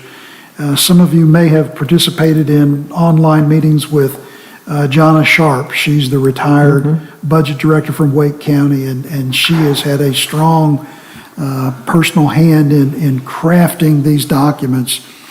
In essence, we are taking advantage of what the state has deemed the standard election for the use of the ARPA funds.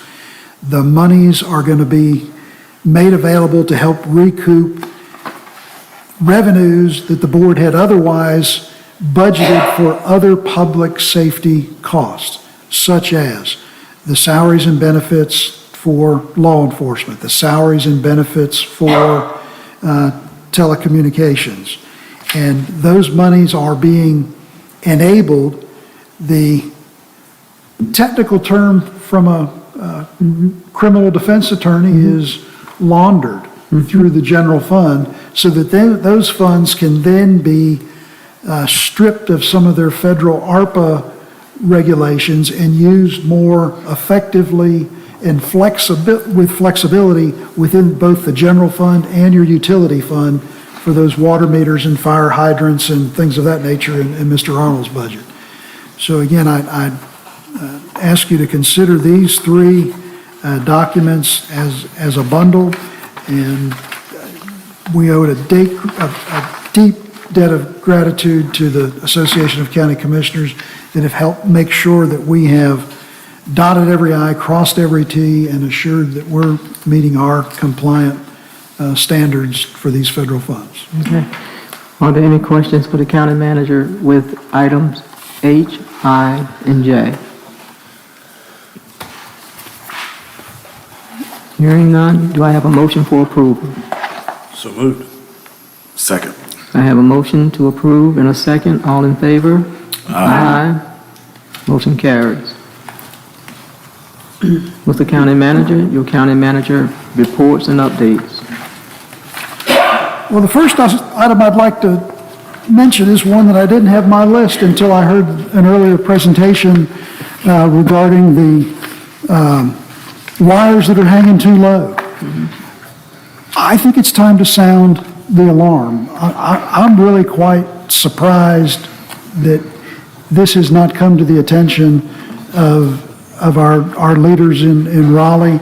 I think Mr. Smith is exactly right, and Mr. Bright, in that these are very troubling circumstances for folks that are out there trying to make a living using very sophisticated, expensive farm equipment and having to worry about a line when they're operating in the dark, they're operating in very dusty conditions, and even with the best of intentions, may not see that line when they're trying to make a swing or a maneuver and create damage that no one had intended. I'd like to suggest to the board that we craft either a resolution or a letter to be signed by each of these governing body members that can go to Agriculture Commissioner Steve Troxler. I mean, if there's ever a guy that can talk common sense on behalf of our number one industry in this state, and to me it doesn't matter if it's Gates County or Buncombe County, we've got farmers in all 100 counties, and it is by far the number one industry.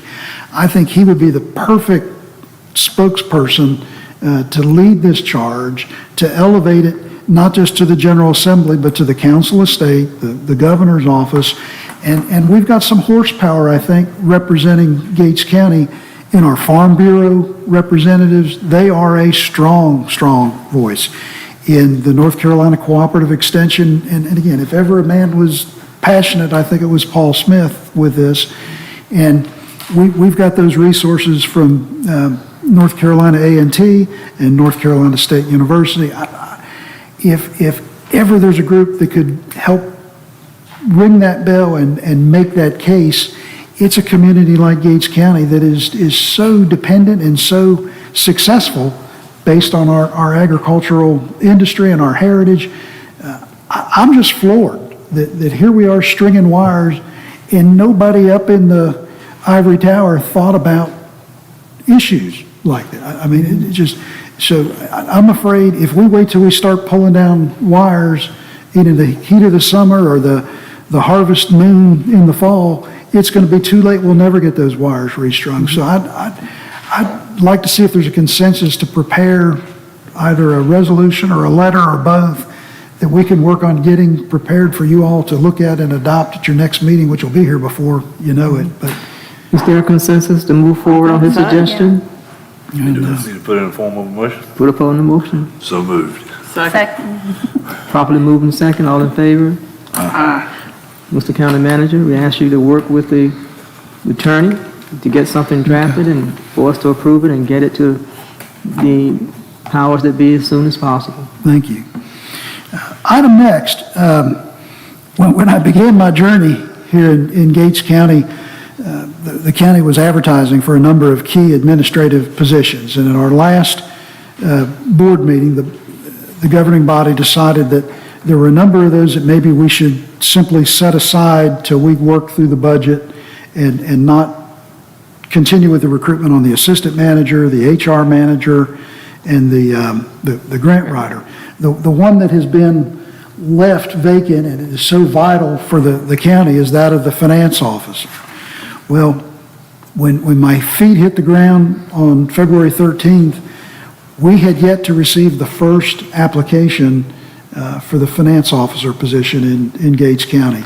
But as the board knows, I've been making phone calls and knocking on doors, and we have extended an offer to a very highly qualified individual who a week ago yesterday has accepted an offer to come as our finance officer in Gates County. So I'd like to tell you a little bit about him because we kind of spent some time in the neighborhood across the river. I'd like to tell you about a gentleman named William Robertson. Mr. Robertson has been serving for more than 2 decades in Bertie County, where for the last 11 years he's been the finance officer for Bertie County. For the 8 years or so prior to that, dating back to 2001, he's been their system information technology administrator, and as a part of that, he was a member of the original team that was known as the Hertford County, Bertie County Data Center, which was a regional IT department back when folks thought they could handle information technology on a regional basis. Well, Mr. Robertson has agreed to join our team. He will be with us on May the 1st. And he's, I think, excited and eager to work with the board. He's had an occasion to meet with them in an interview in closed session. Mr. Robertson brings a wide range of experience in capital project financing, utility system financial operations, hurricane storm recovery, and especially related to FEMA reporting. In the community of Bertie County, after Hurricane Matthew and Tropical Storm Julia, those 2 storms struck within 2 weeks of one another, and they lost their public library, their cooperative extension office, and their primary EMS station, all 3 facilities.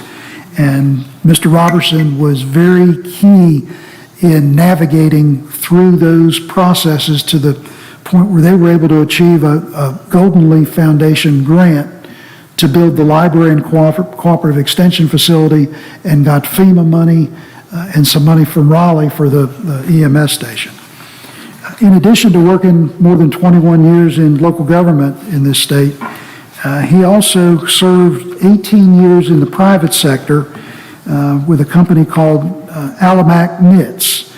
And he was a statistical and qualitative analyst for them until the time of the plant closing. And I think you will find will be a tremendous addition to the team that you're building here in Gates County. His educational studies included both at Martin Community College and at NC State University, and I'm just delighted that he so enthusiastically said, yes, I'd like to come and work with Gates County and that board that I met the other night. So he'll be here May 1. I did ask Mr. Sauer to work with the county attorney on the contract, so that will be forthcoming.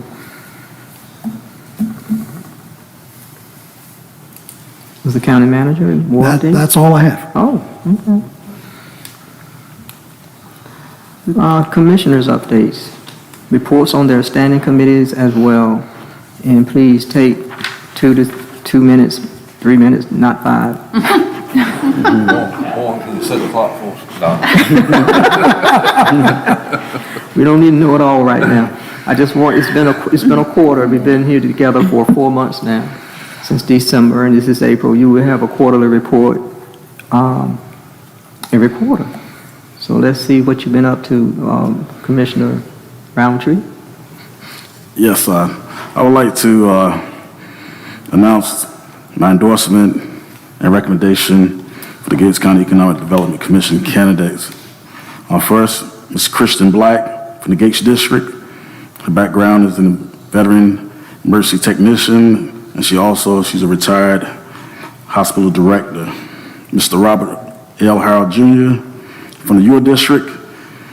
He retired worker from the Norfolk Naval Shipyard, U.S. Army veteran, Gates County educator, have a business administration degree from Norfolk State University. Ms. Penny Hashman, she's from the Gates District. She's a retired Gates County public school educator. She have a BA, a BS, and an MA degree. Mr. Robert Eric Jordan from the Gates District, pastor of First Baptist pastor of First Baptist Road Ducal. He's also a Gates County public school educator, part-time law enforcement. He have a master's degree from CCC Bible College. Mrs. Lola Roundtree from the Gates District. She's also a Gates County public school administrator, director, data center manager, and also an educator. She have an MBA from Strayer University, a BS from Elizabeth City State University in Business Management, and Financial Services from Fayetteville Tech. Mrs. Crystal Saunders, she's from the Gatesfield District. She's the Edgecombe Community College Department Chair. Also, she served as Roanoke Chowan College Community College Department Chair, Community College Instructor for Elizabeth City State University. Also, full-time faculty and lecturer for Elizabeth City State University. She have a master's from Capella University, also a postmaster certification, and she have a Master of Science, a Doctorate of Education from Gwynedd Mercy University. Mr. John Smith from the Gatesville District, Gates County Public Schools Information Technology educator. Also, he's an instructor at Roanoke Chowan Community College.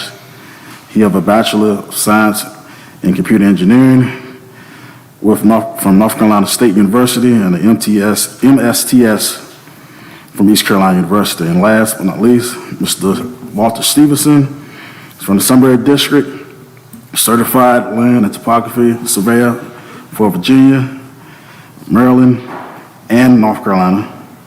Design engineering background and mapping experience. Served as chapter president, regional chair, and second vice president for the Virginia Association of Surveyors. He attended Roanoke College and also Old Dominion University. And these are the candidates that I wish to bring forth to serve on the board for the Economic Development Commission. Also, I have 2 other updates. Trillium Healthcare received $1.3 million in federal grants from HUD. This is for housing, affordable housing for families which have disabilities. This is going to be for citizens in the eastern part of North Carolina.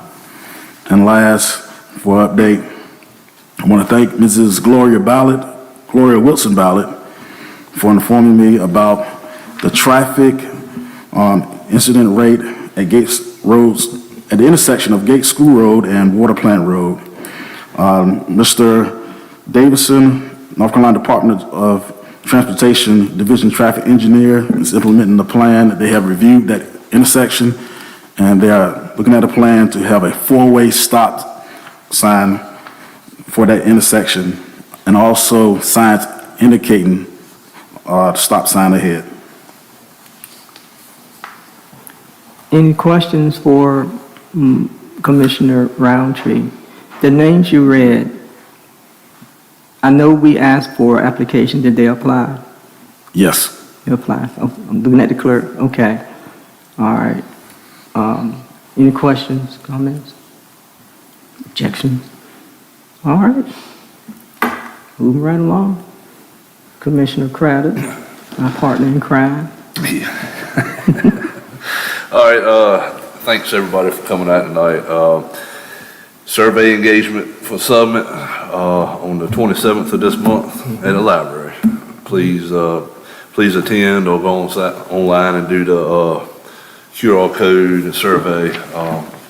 It's a way to get your thoughts and ideas out. I'll be attending the Almore Workforce Development meeting tomorrow. I was unable to attend the landfill meeting. Ms. Hoffler covered me on that one though. And once again, I would like to extend a thank you to Mr. Sauer for all the great work you're doing. Just thrilled to have you aboard and the way you're moving the county forward. We greatly appreciate it. Thank you. Mr. Craddock also serves on the Broadband Action Task Force with Erna, John Smith, Warren Corey, the county manager, myself. And he wasn't able to attend the last meeting, but I try to keep him updated as far as the notes and things that I share with him, so he knows what's going on with broadband. So that's one of his committees that he's also working with. Commissioner Hoffler. I had a meeting with the PCG Landfill Commission. In the county, a new building has been placed in the Hobbsville convenience site, and a second one will be placed in Gates in the near future. There will be a new recycling compactor placed in one or two locations, either Sunbury or Gates. One of the concerns with the PCG budget is, of course, the fuel surcharges that have been, the cost of fuel is going up. Again, but hopefully it had dropped before that, so we'll have to just wait and see. Big item is the transfer station repairs. That is our site at Belvedere that we share with McCormick and Chowan County. Inspectors have said that we need to do repair work on the cement that goes in up the cement wall and other places. Bids are going to be due on April 27th, and from preliminary discussions, we already have 3 or 4 companies that are going to send in bids, so that is going to be a good, that we have some choices. With the overall, with PCG, that is the 3 counties, McCormick, Chowan, and Gates. The Albemarle Solid Waste Authority is more counties. I believe there's, I had it written down. If there's like 10 counties and 7 or 8 cities, and that, of course, is what we do that by hauling our trash to the East Carolina Environmental, which is in Bertie County, I believe. Mm-hmm. And then, of course, we haul some to Elizabeth City for the glass and various places. We had a contract with Republic that is until 2025. In the contract, there is a stipulation about if the price of diesel fuel goes up beyond a certain point, they can add the surcharge. They didn't do it. they've gotten invited, but anyway, now they have found that they could, so, we're having to pay that, but we're not having to pay what hadn't been charged before. So we will probably be looking in the near future for letting bids about people looking for that contract as well. So that's kind of bringing you up to date with that. I do have, and I'm not going to take time to read it tonight, but we do have I always get some calls about the convenience sites. Remember, that is for household trash, normal household trash. We ask that you put it in the correct container, because if you mix trash, we do not get as much for it as if it's contaminated. We cannot put trash on the floor, on the ground. The Department of Environmental Qualities, no trash, it either has to go in a container or the compactor. So you just can't dump it on the ground. Also,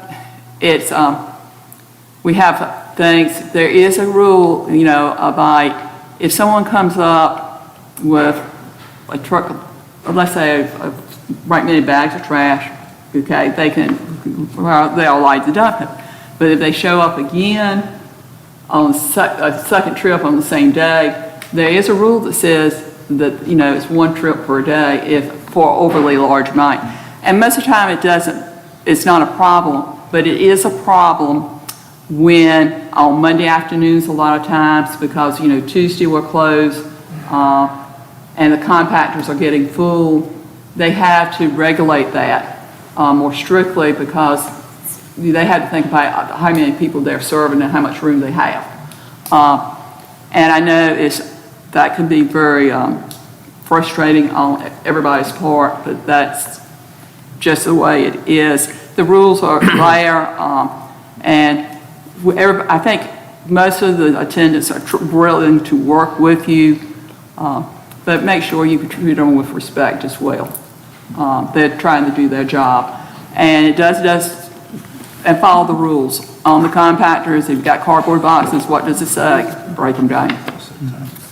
So we have to do our part, and they will do their part, and just try to make it a workable situation with that. And if anybody's concerned, I can give them a copy of the rules and regulations on that. Also, I have been placed in charge on tourism.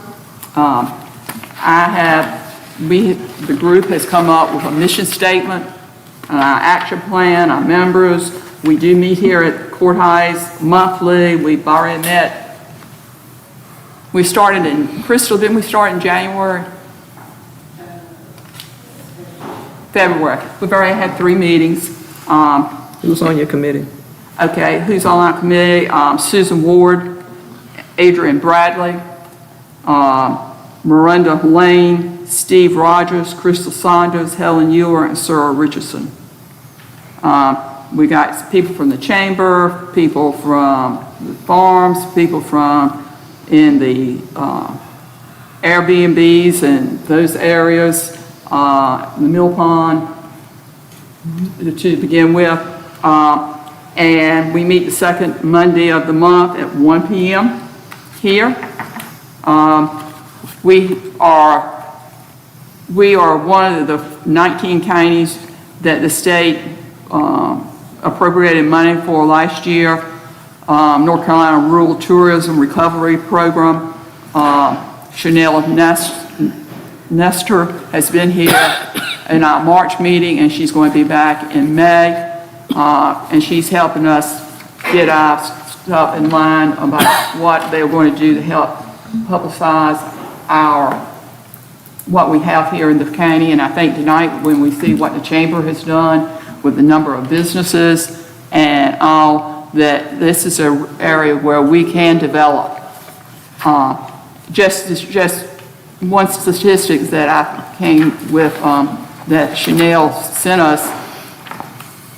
Airbnb published the following report, which shows that North Carolina rural counties collected over $370 million in supplemental income in 2022. That is a huge amount. More than 350% increase compared to the pre-pandemic travels. Now, Mrs. Ward has an Airbnb in Sunbury, and she says she basically has 22 nights out of the month is somebody's there. And I talked to several of the old people, and they have, the occupancy rate is very, very high on those. I think we have at least 10 now in the county, or 11, plus guest houses. So it's amazing, the number, and we get them from all. They like to come because it's peaceful, quiet, and all. And then they can go other places. The Coast Guard Marathon, a lot of people stayed in Gates County to attend that in Elizabeth City. So the word is getting out. We just need to make sure. And one of the things, I mentioned it to my county manager, I mentioned it to Dr. Riddick, and I mentioned it to Steinberg. There is a occupancy tax that can be used. It's not much, and all the surrounding counties collect it. We never did because we didn't, don't have a hotel, motel. Why do we need that?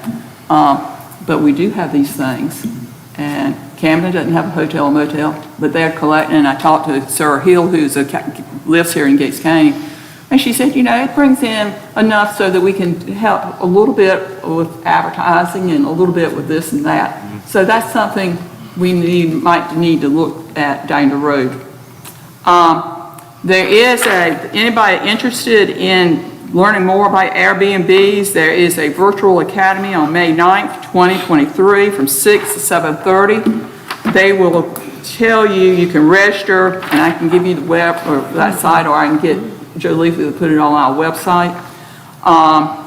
And this tells you about what you need to do and how to do it and whatever. So if you're interested in having an Airbnb, let me know. And I think that is all. One thing about the Albemarle Regional Solid Waste Management, we are looking into, and that's the 8 counties and the 8 towns that are involved in that, is looking at a mobile grinder where you could grind up tires and all. We're just in the process of looking. We're not buying yet, but it would save time and energy and be easier to haul. Okay. Thank you. I need to pass out my mission statement and all this to y'all. You can give it to us. Okay. Commissioner Truman. Yes, so for the 3 boards, the Medical Transport Board, longer name there, but I have communicated with Chief Butts with Gates County Rescue. That is not a board that meets regularly. It is only on the instance that a medical transport, and correct me, he's here, correct me if I articulate this wrong. It's a board that meets should another medical transport company try to come into the county, in which case we would meet and facilitate the dynamics of that. But it's been several years since that board has met. The Tri-County Animal Shelter has not met since we met in December and appointed the new board members. We have an upcoming meeting in May. There's been a lot of emailing back and forth this week. They are planning for a meeting in May, hopefully May 4th, but that date could change.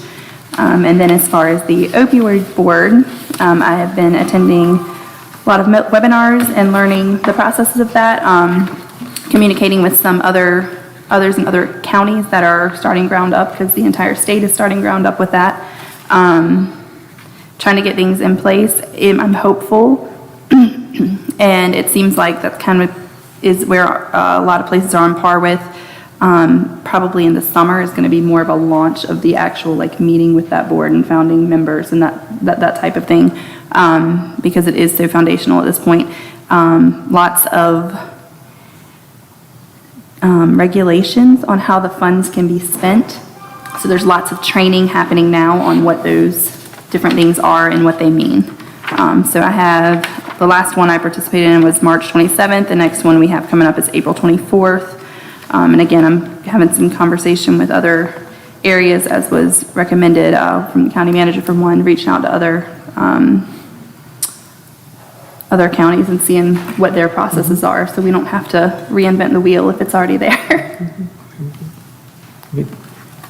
Okay, thank you. The only update I have is on March 31st, Mr. Sauer and I joined together with the new comptroller at Nucor. His name is Yusef Murphy. He asked to meet with us about community engagement within Gates County. He's very interested in the surrounding counties that have employees at Nucor. We talked about the workforce development, what kind of skills that Nucor is looking for now in the future. He's very interested in the school system because, that's the CTE training and things like that. So tentatively, the next step is for the county manager and the clerk to send at least two dates and times for him to come to the county so we can sit down and meet. We're going to invite the school system because he's very interested in what kind of training can he help with or what kind of engagement in the county. Also, we're going to ask someone from the business sector, somebody from the chamber or small business, large business to be there. And also anyone else that's interested in Nucor, they're very interested in the surrounding counties. He wasn't familiar with Gates County. I think he came from Mississippi or somewhere, Mr. Sauer, I can't remember, but he lives in Suffolk. He drives through, he never stops. But he's reaching out to all the counties. This is a good opportunity for them to engage with us as Nucor. And also I'm going to invite the president of COA because he offers training here in the county. And we had tentatively scheduled a meeting in the fall with Dr. Bagwell that never took place because of scheduling, but I'm going to reach out to him again. He reached out to me this week and the seven counties they serve because of the bill they have at Raleigh to decrease the number of persons on their board of trustees. COA has a 19-member board. When I worked there, it looked like the United Nations around that thing. But they have 7 counties and they have 19 board of trustees around that table. Well, it's a bill going through now because it's bill, I'm not going to read it all, but it would give the legislators, lawmakers, 8 of the 12 trustee appointments. In other words, Gates County is one of the 7 counties, and so we're so small, we may not have a person at the table at COA. And that's why the president and all the presidents of 58 community colleges are concerned that now, you might not have representation from the counties that serve. And they serve this county, the other 6. We have appropriations with them because I saw that they sent their appropriation request in today. I think it came in today. I saw that come in. So it's not free. I mean, we pay, our fair share as trying to help COA. So when we meet with Mr. Murphy, Yusef Murphy, the plan is to try to have as many people around the table for him to get a feel for Gates County, but really a feel for where is the workforce for the future of Nucor. He also wants the Nucor employees to engage in the county, to have, some community involvement in some of the things we do and volunteer in the county. So we'll put that out as soon as we set those meetings. We'll let you know, and we'll go from there. But this is a good opportunity to engage Nucor, that steel mill over in Hereford County, right across the river where many of our people work, or they know somebody that works there. So we're working on that, as well as other things with the new county manager as we move forward with the board. I would be remiss if I didn't ask the county attorney if he had anything to say. No, ma'am. All right. Then I'll entertain a motion to adjourn. So moved. So moved. It's been a motion to adjourn. Second. We are adjourned. First of all,